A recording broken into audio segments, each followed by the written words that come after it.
All right, welcome to the end of day 3. First up is Miami. Joining us here this evening is third baseman Daniel Cuvet out of Fort Lauderdale, as well as catcher Tanner Smith and head coach JD Arteaga. Coach, it's been a long day, obviously. Just talk about this game, just your comments on today's game. Well, not the way you draw it up. You go out there and you talk about setting the tone early, the starting pitcher, and being a home team on top of the first, and you get up a 9th spot.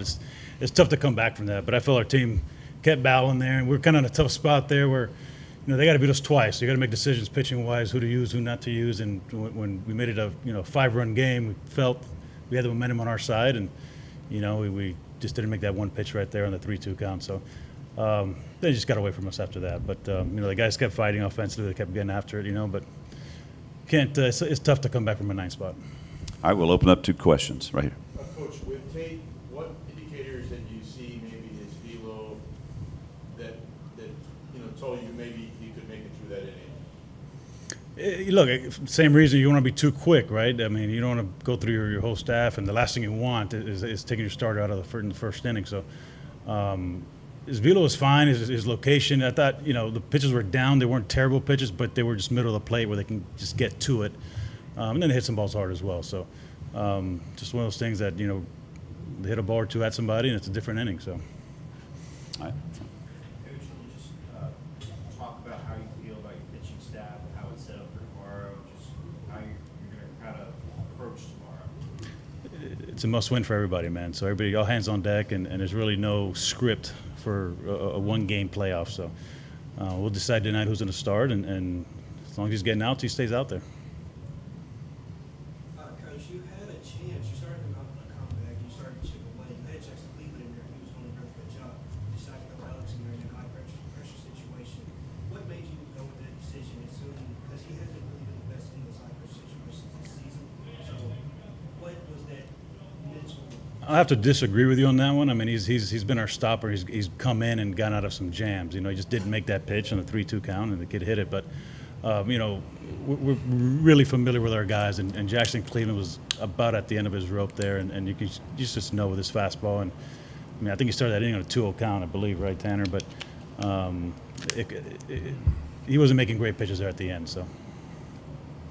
Tanner, for you, what do you see behind the plate? I know a lot of people are going against you, but was there any difference between what Tate was doing and like even Jackson? What did you see? Yeah, I mean, I thought Tate threw the ball well. I mean, obviously the numbers don't speak for that, but I mean he made some quality pitches and they just hit him where we weren't. And when he threw pitches that they should hit, they hit him as hard as they could. So I mean, props to them. But I mean, I felt like the pitching staff did a good job. After Tate got taken out, we strung together some really good innings, and Jake Dorn threw the ball really well. Jackson Cleveland was probably the best I've seen him in a long time. And I mean, we just have a staff that can put it together, and I feel like we showed part of that tonight, and we're going to bring it out tomorrow. All right, in the back. Coach, obviously, with turning set up, some missed had to survive against you guys. Do you think there's maybe something to USM already having their bats out in the previous game and maybe kind of help them have that big first inning? Yeah, I mean, look, they didn't swing the bat great Friday night, and they faced a good pitcher on Saturday, and it was a good game. But and even today's game, they really started swinging the bat at the last 3 innings of that game, and they got hot at the end of that game, and they picked up right where they left off there in that first inning. So it's a good hitting team. We knew coming in, they're a very good hitting team. They're a well-rounded team. They're good all across the board. So like I told the guys, man, the closer you get to your goals, the harder it gets. It's not going to be any easier tomorrow, so we'll be ready to go. Daniel, what's your mindset going into tomorrow's game? I just have a lot of faith in our team and the guys and what we've done all year, being able to bounce back in any situation we've been in, and just the family that we have in that locker room and between the guys, and we all really want this for each other, and I think that's going to help us get a win tomorrow. Coach, to Daniel's point, it's been said how this team can quickly hit the reset button. What kind of skill does that team possess to be able to do that so quickly and be able to bounce back many times this year?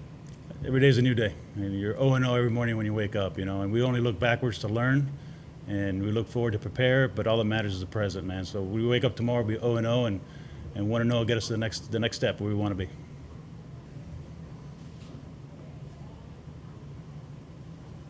Good. Any other questions? All right, that will conclude this portion of the press conference. Coach, appreciate you. Daniel and guys Tanner, tomorrow. best of luck tomorrow.